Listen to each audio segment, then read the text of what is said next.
नमस्कार दोस्तों। मैं हूँ वैद्य राम जी, अपेक्षा आयुर्वेदिक चिकित्सा केंद्र से। आज का टॉपिक पीसीओडी की सीरीज में बहुत इंपॉर्टेंट है और आज का टॉपिक है पीसीओडी होता क्यों है।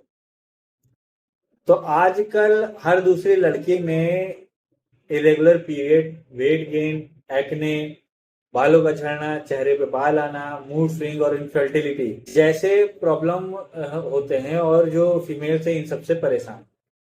और अक्सर उन्हें बोला जाता है कि ये तो हार्मोनल प्रॉब्लम है। लेकिन सवाल ये है कि हार्मोन जो है वो खराब होते क्यों है। क्या सिर्फ मेडिसिन से पीसीओडी ठीक हो जाएगा, या सिर्फ पीरियड लाना ही इसका ट्रीटमेंट है, या बॉडी के अंदर कोई डीपर प्रॉब्लम चल रही है। आज की वीडियो में हम सिंपल लैंग्वेज में यही सब समझेंगे। पीसीओडी का रियल रूट कॉज क्या है, मॉडर्न साइंस क्या कहती है, आयुर्वेद इसको कैसे देखता है, स्ट्रेस, स्लीप और फूड का क्या इसमें क्या रोल है, और क्यों बहुत सी लड़कियों का पीसीओडी बार बार वापस आ जाता है। वीडियो को एंड तक जरूर देखिए, क्योंकि आज जो अंडरस्टैंडिंग मिलेगी वो आपकी ट्रीटमेंट अप्रोच कंप्लीटली चेंज कर सकती है। तो सबसे पहले एक इंपॉर्टेंट बात आपको समझनी होगी कि पीसीओडी एक ओवरी की डिजीज नहीं है। ये पूरी बॉडी के मेटाबॉलिज्म और हार्मोन का इम्बैलेंस है।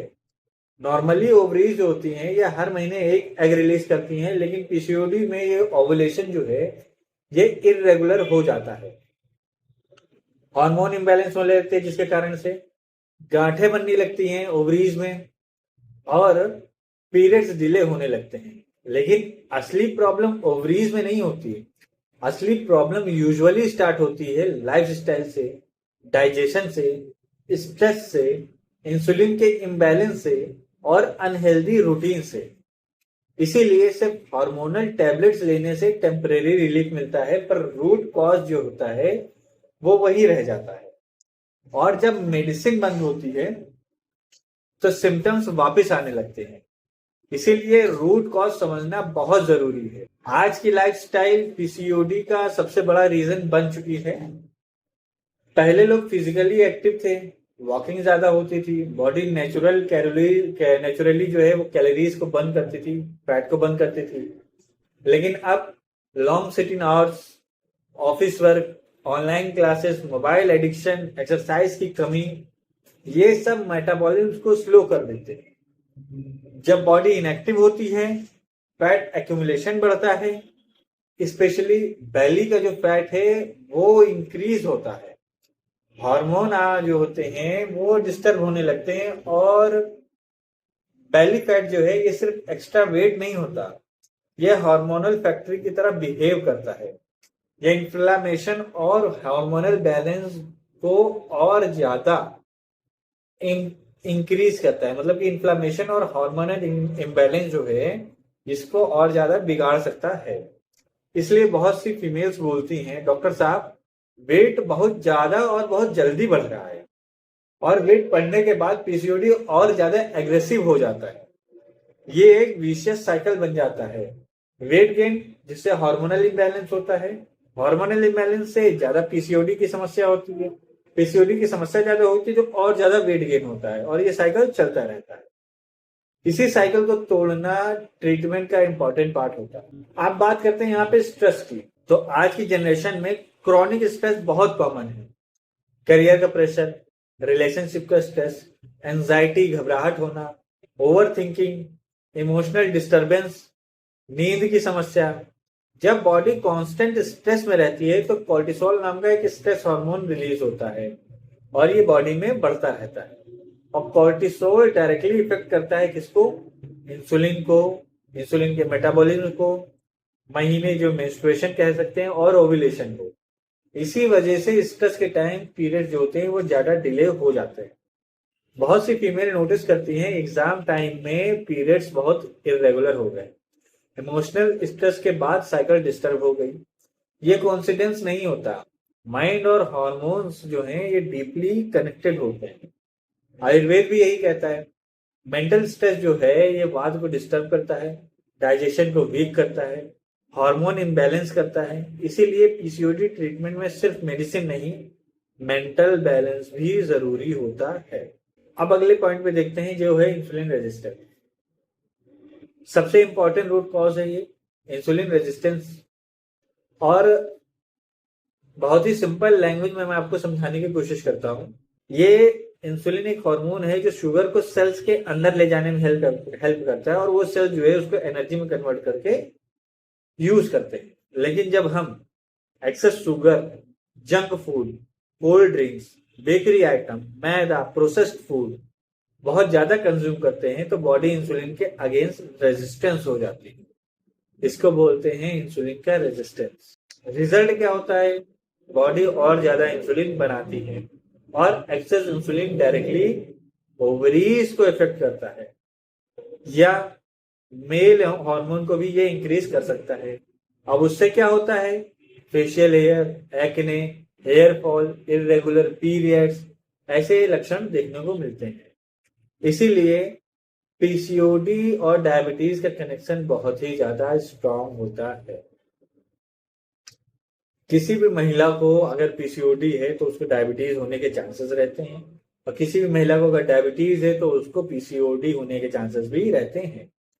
इसीलिए अगर अर्ली स्टेज में लाइफस्टाइल को इम्प्रूव नहीं किया गया तो फ्यूचर में डायबिटीज का रिस्क भी बढ़ सकता है। यही रीजन है कि सिर्फ पीरियड लाना इनफ नहीं है, मेटाबॉलिज्म को इम्प्रूव करना भी बहुत इंपॉर्टेंट है। आज की फास्ट फूड कल्चर में भी पीसीओडी जो है ये एग्रेसिवली इंक्रीज कर रहा है। Pizza, burger, fried food, sugary drinks, late night eating, packaged snacks, ये सब बॉडी में इन्फ्लामेशन को इंक्रीज करते हैं। और सबसे ज्यादा डैमेज क्या होता है इससे? Digestive system. अब आयुर्वेद कहता है जब डाइजेशन वीक हो रहा है तो डिजीज फॉर्मेशन स्टार्ट हो सकती है, क्योंकि आम बनता है। अगर डाइजेशन जो है वो आपका प्रॉपरली काम नहीं करेगा तो बॉडी में टॉक्सिन्स जैसा स्टिकी वेस्ट जो है वो एक्यूमुलेट होने लगता है, जिसे आम कहते हैं। और आम बॉडी के चैनल्स को ब्लॉक करता है, और फिर हार्मोन जो है वो प्रॉपर फंक्शन नहीं कर पाते। इसी वजह से fatigue, bloating, heaviness, irregular period जैसे सिम्टम दिखने लगते हैं। मॉडर्न साइंस भी गट हेल्थ और हार्मोन्स के कनेक्शन को मानता है। हेल्दी गट मतलब बेटर हार्मोन्स। अब अगला पॉइंट है स्लीप डिस्टर्बेंस। ठीक है, इसको भी बहुत ज्यादा इग्नोर किया जाता है। आजकल बहुत सी फीमेल्स 1-2 बजे तक जगती हैं, रील्स स्क्रॉल करती हैं, स्लीप साइकिल इससे डिस्टर्ब होती है। लेकिन बॉडी के हार्मोन्स का नेचुरल क्लॉक होता है। ठीक है, जब स्लीप डिस्टर्ब होती है तो कॉर्टिसोल इंक्रीज होता है, इंसुलिन आपका वर्स हो जाता है, खराब हो जाता है, क्रेविंग आपकी बढ़ती है, वेट गेन बढ़ता है, और इनडायरेक्टली पीसीओडी के सिम्टम जो हैं वो और खराब होने लगते हैं। इसलिए लेट स्लीपिंग सिर्फ हैबिट नहीं, हार्मोन ट्रिगर भी हो सकता है। आयुर्वेद में भी रात्रि जागरण को डिजीज कॉजिंग बताया गया है। रात्रि जागरण से व्याधियां उत्पन्न हो सकती है। अब समझते हैं आयुर्वेद पीसीओडी को कैसे एक्सप्लेन करता है। ध्यान रहे, क्लासिकल आयुर्वेदिक टेक्स्ट में एग्जैक्ट वर्ड पीसीओडी नहीं मिलता, लेकिन उसके सिम्टम्स और मैकेनिज्म का एक्सप्लेनेशन मिलता है। आयुर्वेद के हिसाब से पीसीओडी मेनली इन्वॉल्व करता है कफ के इम्बैलेंस को, आम के फॉर्मेशन को, और स्त्रोतोवरोध को। कफ का एक्यूमुलेशन होता है। कफ जब एक्सेसिव हो जाता है तो heaviness, weight gain, sluggish metabolism का कमजोर होना, सिस्ट टेंडेंसी, गांठ बनने की जो टेंडेंसी है वो बढ़ जाती है, इंक्रीज हो जाती है। आम फॉर्मेशन से क्या होता है? वीक डाइजेशन की वजह से आम बनता है, और आम बनने का मतलब इम्प्रॉपरली डाइजेस्टेड टॉक्सिक मटेरियल का बनना होता है। ये बॉडी के नॉर्मल फंक्शन को डिस्टर्ब करते हैं। तीसरा पॉइंट है स्त्रोतोवरोध। अब बात करते हैं स्त्रोतोवरोध की। तो आयुर्वेद में स्रोतस का मतलब बॉडी में चैनल्स, ठीक है। और जब आम और कफ इन चैनल्स को ब्लॉक करते हैं तो हार्मोन और रिप्रोडक्टिव फंक्शन जो है ये डिस्टर्ब होने लगते हैं। इसी को ही स्रोतो अवरोध कहा गया है। सिंपल लैंग्वेज में अगर देखा जाए तो मेटाबॉलिज्म स्लो होता है, जिससे ब्लॉकेज जो होता है वो इंक्रीज होता है, हार्मोन का इम्बैलेंस होता है, और पीरियड जो है वो इरेगुलर होते हैं। ये पूरा चेन डेवलप हो जाता है। इसीलिए आयुर्वेद सिर्फ सिम्टम सप्रेशन पर फोकस नहीं करता, बल्कि आयुर्वेद की अप्रोच होती है डाइजेशन को इम्प्रूव करना, मेटाबॉलिज्म को एक्टिवेट करना, कफ को रिड्यूस करना, कम करना, और लाइफस्टाइल को करेक्ट करना, स्ट्रेस को मैनेज करना। तब जाकर सस्टेनेबल इम्प्रूवमेंट पॉसिबल होता है। एक इम्पॉर्टेंट बात जो मैं आपको ऑनेस्टली बताऊंगा और आपको समझिए उस चीज़ को, पीसीओडी का कोई ओवरनाइट मैजिक नहीं है, ठीक है? कोई मैजिकल उसका क्योर नहीं होता है।